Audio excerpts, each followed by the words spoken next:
Throughout history, there's been countless accounts of strange objects appearing in the sky, with the mainstream media bombarding us with so many opinions.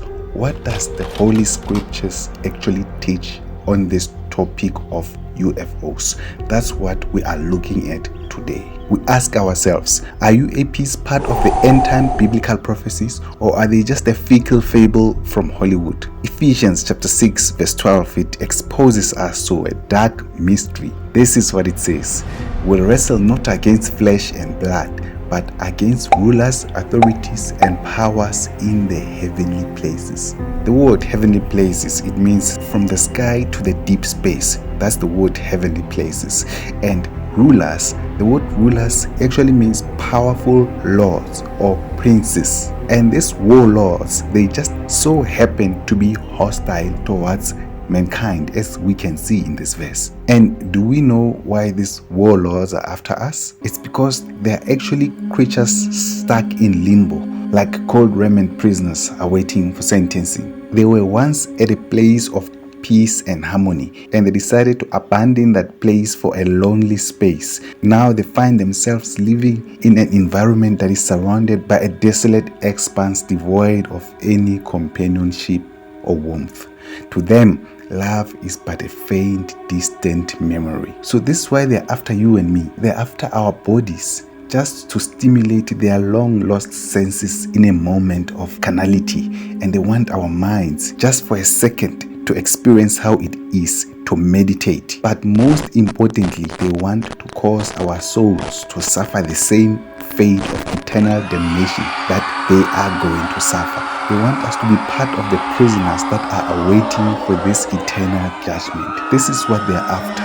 They are after our souls. But now, the obvious question that follows is, if there are warlords in space, how does the Bible capture their physical appearance to our naked eye? Can we able to see them with our naked eye? So in Judges chapter 5 verse 20, it says, "From the heavens the star fought, and from their courses they fought against General Sisera." So to Deborah's eyes, these warlords, they looked like stars. So if it was today, we would have said that she saw a UFO flashing in the sky. But the Bible says that she saw stars fighting. From this verse, we get an understanding that these warlords, they have a dazzling star-like appearance to our naked eye. I mean, have you ever seen stars behaving in a suspicious manner? Remember Matthew chapter 2 verse 2. This is what it says: "Where is he who is born King of the Jews? For we saw his star in the east, and we have come to worship him." The wise men, they say they saw the star of Yeshua. To their eyes, they were seeing a glowing star, but in actuality, they were following a divine ruler. So you see, this is a second account of someone who sees a divine ruler, and they say they saw a star. So to our naked eye, UFOs, real UFOs, they look like stars. So yeah, we get it. They have a star-like appearance, but do they have any role in the end-time biblical prophecies? There are actually 3 prophecies in the Bible. There might be more, but I'm only aware of 3. So let's just look at those biblical prophecies.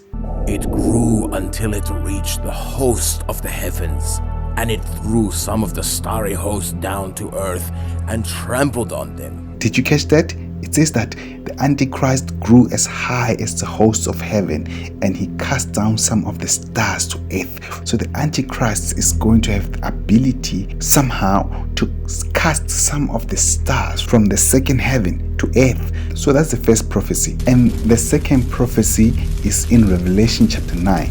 Revelation 9, 1 to 12. Then the 5th angel sounded, and I saw a star fallen from heaven to the earth. To him was given the key to the bottomless pit.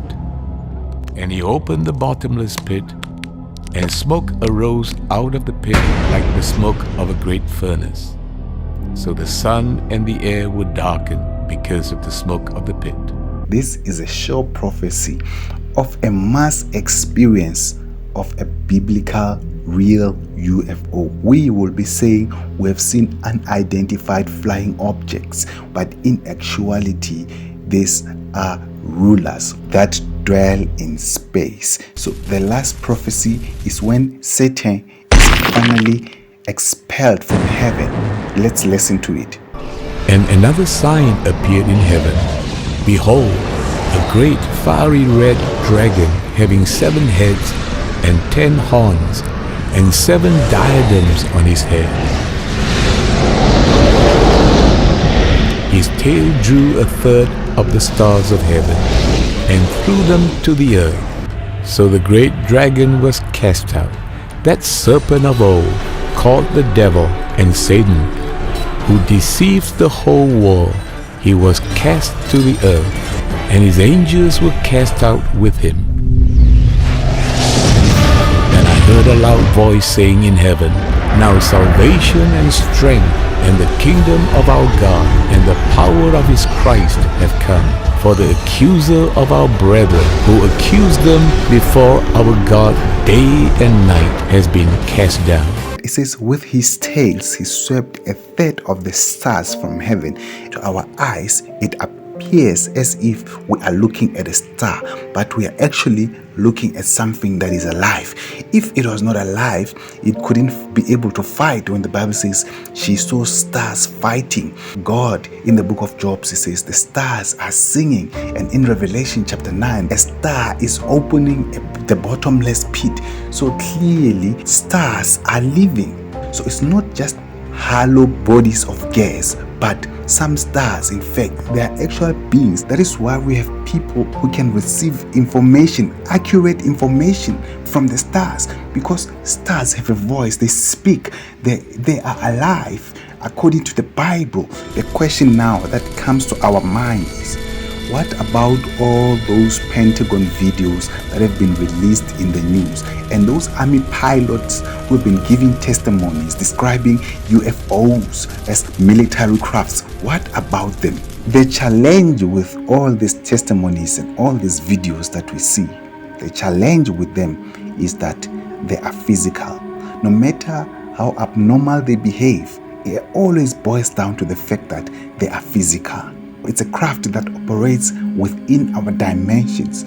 But the Bible, when it speaks about UFOs are actually multidimensional. These things are physical, and their physicality, they prove that we are dealing with something that is designed by man. And the objective of this craft is to make us believe the narrative of flying saucers. That narrative, it's a narrative that is created by the puppet masters, and in us believing that, it serves them an opportunity to be able to present those craft. This is why I did this video, because I realized that the people who are living in America, those are the people that will find themselves at risk when the puppet masters decide to release those flying saucers. We will be thinking that we are seeing UFOs, but we're not seeing UFOs.